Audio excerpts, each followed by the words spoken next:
Have you ever just looked at a cat and wondered, what is it? What's the deal with this deep, almost magnetic connection so many of us feel?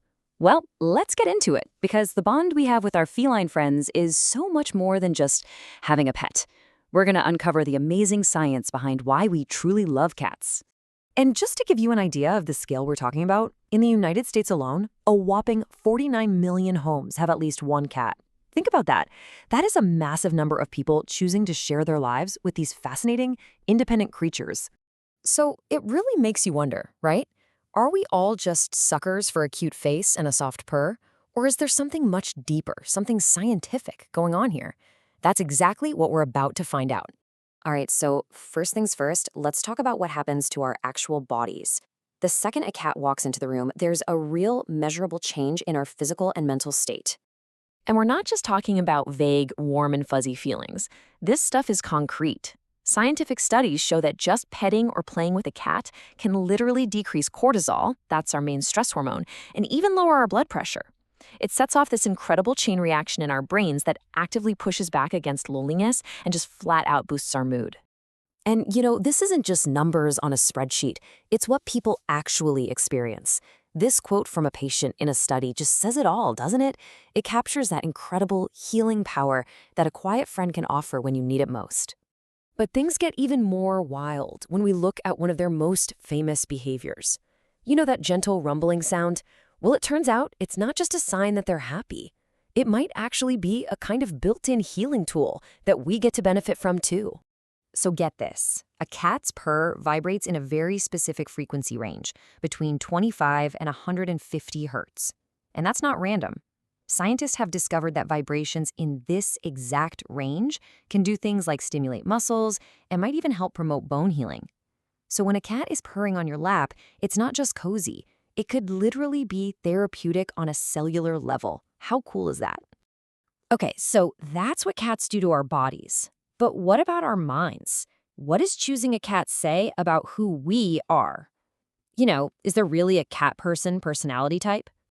Well, to answer that, researchers use this gold standard psychological model called the Big Five.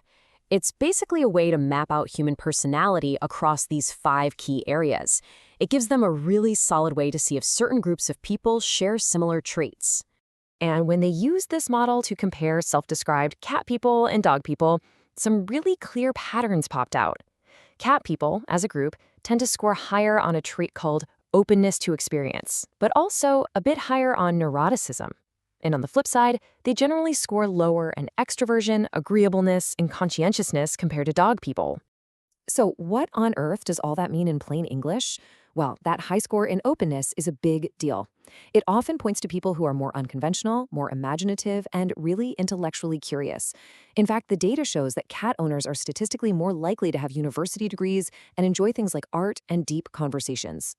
Okay, so we've covered how they make us feel and what our preference for them might say about us. But what about the actual relationship, that unspoken bond?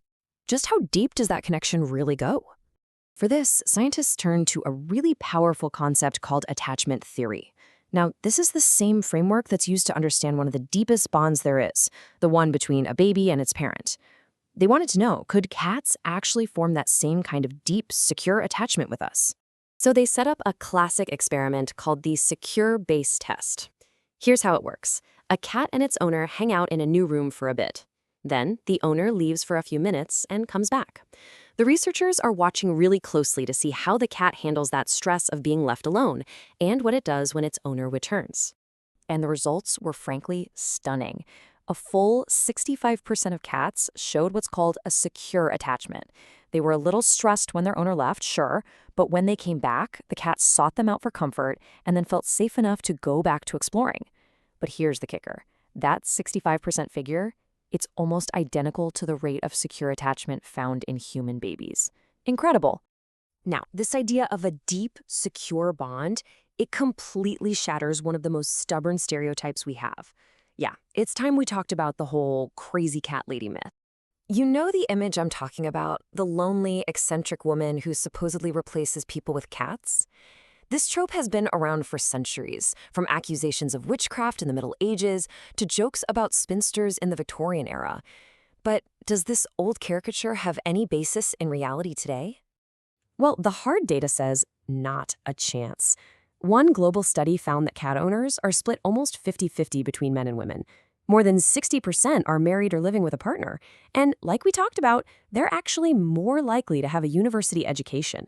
The stereotype is just completely wrong. So if our love for cats isn't about loneliness or being some kind of social outcast, then what does it really say about us? What's the big picture here? Let's tie all of this together.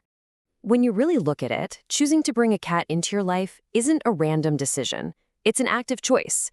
It's you deciding to enter into a relationship that has its own unique rules and its own special dynamic.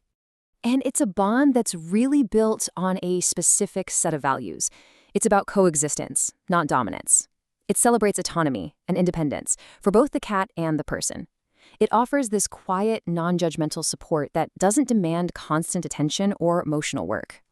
You know, in our modern world, which is so often loud and complicated and demanding, the relationship you can have with a cat is like a quiet sanctuary. It's a connection where you're accepted and loved not for what you do or what you achieve, but just for being you. It's a space where we can finally just be ourselves. And all of this leads to one last big question for you to think about. Whether you're a diehard cat person, a dog lover, or something else entirely, the animals we choose to befriend are kind of like a mirror. They reflect parts of our own personalities, our emotional needs, and the kinds of connection we're searching for. So, what does your choice of animal friend really say about you?